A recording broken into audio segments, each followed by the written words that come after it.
ಮತ್ತೊಂದು ಕಡೆ ಮಳೆಯ ಅಬ್ಬರಕ್ಕೆ ಕಬಿನಿ ಡ್ಯಾಂ ನೀರಿನ ಮಟ್ಟ ಹೆಚ್ಚಳವಾಗಿದೆ. ಕಬಿನಿ ಜಲಾಶಯದ ಒಳಹರಿವು ಗಣನೀಯವಾಗಿ ಏರಿಕೆ ಕಂಡಿದೆ.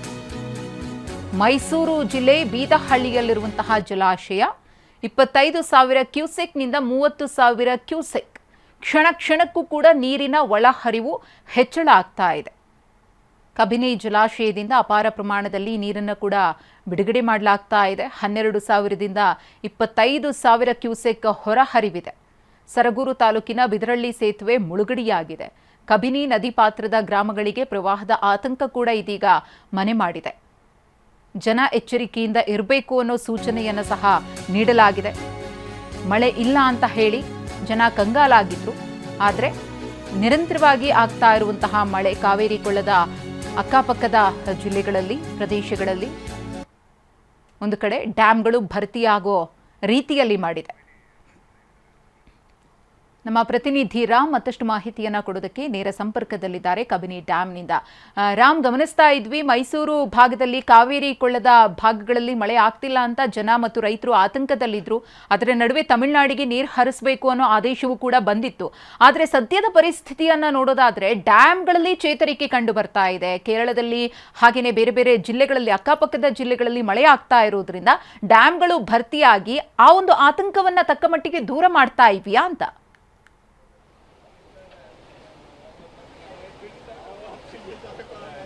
ಖಂಡಿತವಾಗಿ ಮಧುಶ್ರೀ, ಕರ್ನಾಟಕ ತಮಿಳುನಾಡಿನ ನಡುವೆ ಇರುವಂತಹ ಕಾವೇರಿ ವಿವಾದವನ್ನ ಸಮರ್ಪಕವಾಗಿ ಯಾರು ಬಗೆಹರಿಸ್ತಾರೆ ಅಂದ್ರೆ ಅದು ಪ್ರಕೃತಿ ಅನ್ನೋದು ಮತ್ತೊಮ್ಮೆ ಸಾಬೀತಾಗಿದೆ.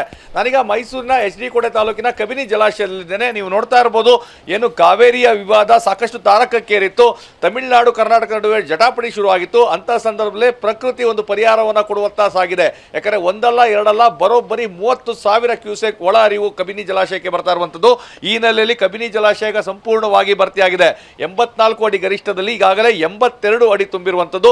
ಮತ್ತೆ ಒಳ ಹರಿವಿನ ಪ್ರಮಾಣದಲ್ಲಿ ಹೆಚ್ಚಾಗಿರುವುದಾಗಿ ಸಹಜವಾಗಿ ಹೊರ ಹರಿವು ಸಹ ಹೆಚ್ಚಾಗಿದೆ. 25,000 ಕ್ಯೂಸೆಕ್ ಹೊರ ಹರಿವು ಇರುವಂತದ್ದು ನೀವು ನೋಡ್ತಾ ಇದ್ರೆ. ಈಗಾಗಲೇ 82 ಅಡಿ ನೀರು ತುಂಬಿರುವಂತದ್ದು. ನಾನು ಮತ್ತೊಂದು ಭಾಗದಲ್ಲಿ ತೋರಿಸ್ತೇನೆ.